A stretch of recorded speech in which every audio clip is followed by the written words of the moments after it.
ناموس سے آگے کوئی نہیں ہے. یہاں جماعت اہل سنت کا فرض بھی بنتا ہے, دعوت اسلامی کا فرض بھی بنتا ہے. دعوت اسلامی کے مفتی بھی بولیں, اگر چھوٹی چھوٹی باتوں پہ ان کے فتوے آ سکتے ہیں تو ان کے فتوے رسول اللہ کی ختم نبوت کے خلاف فیصلہ کرنے والوں کے خلاف نہیں آ سکتے. بھائی بولو, آ سکتے کہ نہیں آ سکتے؟ ہر مسلمان پہ فرض ہے کہ وہ ختم نبوت کے لیے بولے. باقی اور کوئی بولے نہ بولے, تسی ذرا نظر رکھیو کیڑے کیڑے کتھے کتھے بول دے نے, ہاں تے کیڑے کیڑے کتھے کتھے چپ کر جاندے نے. تے سانو اللہ نے جرأت دتی ہے تے انشاءاللہ خدا دی قسم ہے کوئیں منافق ہو کے نہیں جاواں گے, ڈنکے دی چوٹ تے نبی بھی کر کے جاواں گے, علی کر کے بھی جاواں. تے لاو ذرا نعرہ. ہے عقیدہ ختم نبوت کا معاملہ کہ اس کا ماننا اتنا ہی فرض ہے کہ جتنا نبی پاک علیہ الصلوۃ والسلام کو خود نبی ماننا فرض ہے. اللہ نبی ماننا اور آخری نبی ماننا یہ دونوں برابر درجے کے. اللہ اللہ. تو لہذا ماننا اتنا فرض اور اس کا انکار کرنا اتنا ہی بڑا کفر ہے کہ جتنا نبی پاک علیہ الصلوۃ والسلام کو نبی ماننے سے انکار کر دے. تو یہ عقیدہ اس مرتبے کا. عقیدہ ختم نبوت کا جو بڑا آسان سا مفہوم ہے وہ یہ ہے کہ اللہ تعالیٰ نے تمام رسولوں اور تمام نبیوں کے بعد ہمارے نبی حضرت محمد صلی اللہ علیہ وآلہ وسلم کو نبی اور رسول بنا کر بھیجا, اور آپ کے بھیجنے کے بعد اب اللہ تعالیٰ دوبارہ کسی کو نبوت عطا نہیں فرمائے گا. جو آخری نبی کے طور پہ آنا تھا دنیا کے اندر وہ نبی پاک علیہ الصلوۃ والسلام آ چکے ہیں. تو اب آپ کے بعد, آپ کے زمانے میں یا آپ کے بعد قیامت تک اب کسی نئے نبی نے نہیں آنا, کسی کو نبوت نہیں دی جائے گی, کسی کو اس منصب کے اوپر فائز نہیں کیا جائے گا. تو یہ ہے ہمارا بنیادی عقیدہ. اور باقی رہا اس کا تعلق کہ اس کا ماننا کیا ہے اور اس کے نہ ماننے کا حکم کیا ہے. تو وہ یہ ہے کہ اس کا ماننا تو ایسے ہی ہے کہ یہ جیسے قرآن پاک کا ماننا, کیونکہ نبی پاک علیہ الصلوۃ والسلام کی جو ختم نبوت کا بیان ہے یہ قرآن پاک میں ہے, اور قرآن پاک پر ایمان رکھنا فرض ہے. فرض ہے. قرآن پاک کے ایک لفظ کا بھی اگر کوئی انکار کرے گا تو وہ کافر ہے اور وہ مسلمان نہیں ہے, دائرہ اسلام سے خارج ہے. تو نبی پاک صلی اللہ تعالیٰ علیہ وآلہ وسلم کا آخری نبی ہونا یہ قرآن کا بیان کردہ عقیدہ ہے. اب جو اس کا انکار کرے گا تو وہ قرآن ہی کا منکر قرار پائے گا. تو قرآن کا منکر کافر ہے, قرآن میں بیان کردہ عقیدے کا منکر وہ بھی کافر ہے. تو ایک تو یہ پہلو. دوسرے نمبر پہ نبی پاک علیہ الصلوۃ والسلام کا جو آخری نبی ہونا ہے یہ خود نبی پاک علیہ الصلوۃ والسلام نے جتنی مرتبہ اور جتنے انداز میں بیان فرمایا ہے, علماء نے جو اس کی احادیث جمع کی ہیں ان کی تعداد تقریباً 300 سے زیادہ ہے. 300 سے زیادہ حدیث ہے. 300 سے زیادہ احادیث طیبہ ہیں, اور یہ وہ ہیں کہ جو بالکل واضح طور پہ نبی پاک علیہ الصلوۃ والسلام کے آخری نبی ہونے کو بیان کرتی, جس میں یا ختم نبوت کا لفظ ہے یا خاتم النبیین کا لفظ ہے یا انقطاع نبوت کا لفظ ہے یا جو ہے وہ آخر الامم کے جیسے الفاظ ہیں.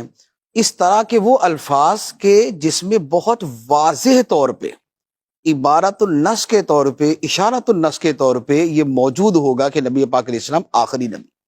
تو اب نبی پاک علیہ الصلوۃ والسلام کی ایک بات بھی اگر جو آپ سے قطعی یقینی طور پہ ثابت ہو, اس کا انکار کرنا یہ نبی پاک علیہ الصلوۃ والسلام ہی کو جھٹلانا ہے. اللہ. نبی پاک علیہ الصلوۃ والسلام کی ثابت شدہ ایک بات کو یا آپ کی بات سمجھتے ہوئے اس کا انکار کرنا یہ سیدھا سیدھا تکذیب ہے, تکذیب رسالت ہے, یہ تکذیب نبی ہے. تو ایک بات کا انکار کرنے والا بھی کافر ہے جبکہ اس کی نسبت کو وہ مان لے. تو یہ جو اتنی بڑی تعداد ہوتی ہے اسے اصطلاح شرع میں کہا جاتا ہے کہ اس کا ثبوت نبی پاک علیہ الصلوۃ والسلام سے تواتر کے ساتھ ہے. تواتر کے ساتھ. تواتر کا مطلب یہ ہوتا ہے کہ اتنی بڑی تعداد نے ہمیشہ اس بات کو نقل کیا ہے کہ جتنی بڑی تعداد کا جھوٹ پہ جمع ہونا محال ہے, ناممکن ہے. ایسا ہو نہیں سکتا کہ اتنی بڑی تعداد جو ہے ایک ہی بات کو یوں نقل کرے. تو جو تواتر سے ثابت ہوتا ہے اس کا انکار کرنا بھی کفر ہوتا ہے. اور نبی پاک علیہ الصلوۃ والسلام کی ختم نبوت کا جو بیان ہے وہ 313 احادیث میں ہے، اور کوئی 40 سے زیادہ صحابہ کرام ہیں جنہوں نے وہ روایات بیان کی، اور اس کے بعد جو تعداد ہے وہ تو پھر بڑھتی گئی مسلسل. تو یہ تواتر کے ساتھ منقول عقیدہ، تو لہذا اس اعتبار سے بھی اس کا جو ہے انکار کفر ہے. تیسری بات یہ ہے کہ عقائد کے اندر مختلف کیٹیگریز ہوتی ہیں، کہ ایک ایکسٹریم لیول کے جو جسے کہا جاتا ہے کہ قطعی، یقینی، اجماعی، اذعانی عقائد، ایک اس سے کچھ نیچے درجے کے ہوتے ہیں، اس سے کچھ نیچے درجے کے ہوتے ہیں، لیکن اس کا تعلق تھوڑا سا علم مباحث کے ساتھ ہو جاتا ہے. جو سب سے اوپر والا درجہ ہے عقائد کا، اسے کہا جاتا ہے ضروریات دین. ضروریات دین کا مطلب یہ ہوتا ہے کہ یہ ایک ایسا عقیدہ ہے کہ جس کا نبی پاک علیہ الصلوۃ والسلام کے دین سے ہونا ہر عام و خاص کو پتہ ہے. کوئی عالم ہے یا کوئی علماء کی صحبت میں بیٹھنے والا ہے جسے دین کا تھوڑا بہت بھی شغف ہے، وہ یہ جانتا ہے کہ یہ اسلام کا عقیدہ ہے، یہ اسلام کی بات ہے. ایسا جو عقیدہ ہوتا ہے اسے کہا جاتا ہے ضروریات دین. ضروریات دین وہ چیزیں ہیں کہ جن میں کسی ایک کا انکار کرنے والا بھی اسلام سے 100% خارج. کیونکہ ضروریات دین کی کیٹیگری کیا بنتی ہے؟ جیسے ضروریات دین میں سے ہے کہ اللہ ہمارا معبود ہے، بے شک اللہ ایک ہے، اللہ تعالیٰ نے انبیاء کو بھیجا، ہمارے نبی صلی اللہ علیہ وسلم اللہ کے رسول ہیں، قرآن اللہ کی کتاب ہے، قیامت نے واقع ہونا ہے، جنت اور جہنم اللہ تعالیٰ نے 2 ٹھکانے جزا و سزا کے لیے تیار فرمائے ہیں. تو اب جس درجے کے یہ عقیدے ہیں، ان عقیدوں کو سنتے ساتھ ہی ایک درمیانہ سا بھی، بلکہ درمیانے سے بھی کم درجے کا دین سے تعلق رکھنے والا بندہ سمجھ لیتا ہے کہ یار یہ تو ہمارا اسلام کا عقیدہ ہے نا، جی، یہ تو اسلام ہے، یہ تو ہمارا دین ہے. نبی پاک علیہ الصلوۃ والسلام کے ختم نبوت کا عقیدہ بھی اسی کیٹیگری میں آتا ہے، اللہ اسی قسم میں آتا ہے. تو یہ اس لیول کا عقیدہ ہے، اور اس پر پوری امت متفق ہے، یعنی یہ اجماع امت سے ہے، اور اجماع امت بھی اس بات کے اوپر کہ یہ دین کے مرکزی ترین عقیدوں میں سے ایک عقیدہ ہے. تو لہذا اب جو اس کا انکار کرے گا وہ ہوگا ضروریات دین کا انکار.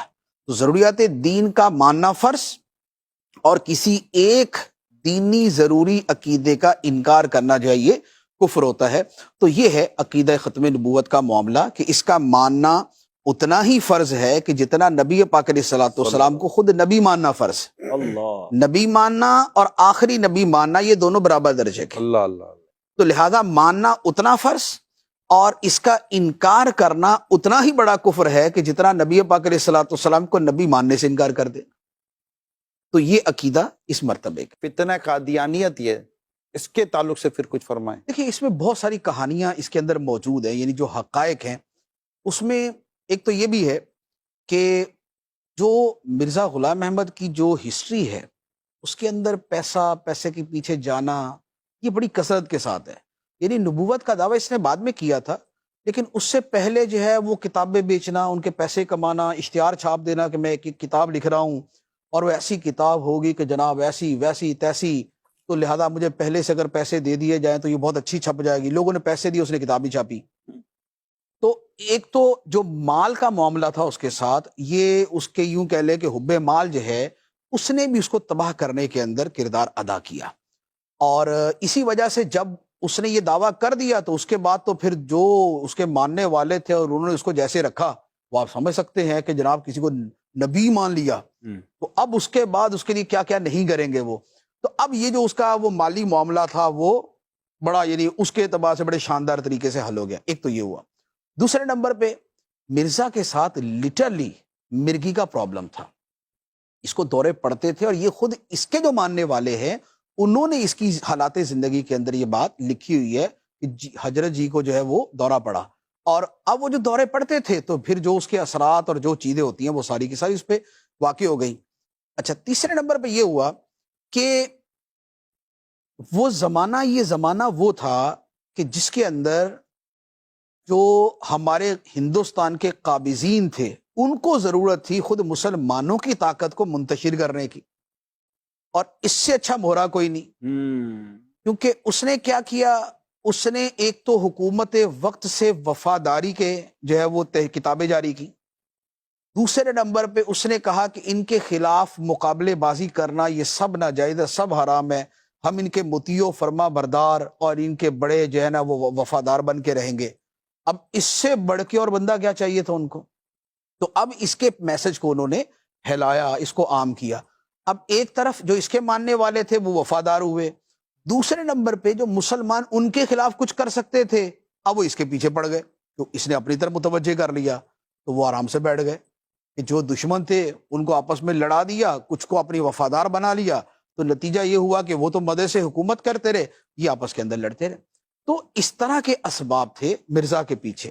پھر اس کے ساتھ یہ تھا کہ اس نے اپنے، جب اس نے نبوت کا دعویٰ نہیں کیا تھا اس سے پہلے یہ بھی ذرا چلے ولے کیا کرتا تھا، اور چلوں کے اندر یہ ہوتا ہے کہ بعض اوقات کچھ ایسی چیزیں جو مکاشفات کی صورت ہیں وہ سامنے ظاہر ہوتی ہیں، لیکن جو کشف ہے یہ تو کافر کو بھی ہو سکتا ہے۔ کشف حقانیت کی دلیل نہیں ہے، یہ تو بڑی واضح سی جو ہے وہ ہمارا اسلامی عقیدہ ہے کہ یہ بھوک کی شدت اور مراقبات کی کثرت اور اوراد و وظائف کی جو ہے نا وہ کثرت کی وجہ سے بہت ساری چیزیں حاصل ہو جاتی ہیں۔ تو یہ چونکہ اس طرح کے چلے کیا کرتا تھا، ایک طرف وہ مراق مرگی کا مسئلہ، اس کی وجہ سے دماغ آلریڈی ان چیزوں کے لیے تیار تھا، ادھر جو اس کے چلے تھے اس نے اس کو ساتھ جوڑ دیا، تو اب نتیجہ یہ ہوا کہ اس کو کچھ نہ کچھ کو رنگ برنگی چیزیں نظر آئیں اور اس نے اس کو جمع کر کے پھر ایک نبوت کی اپنی بلڈنگ جو ہے وہ تعمیر کر لی۔ تو یہ اس کا میٹر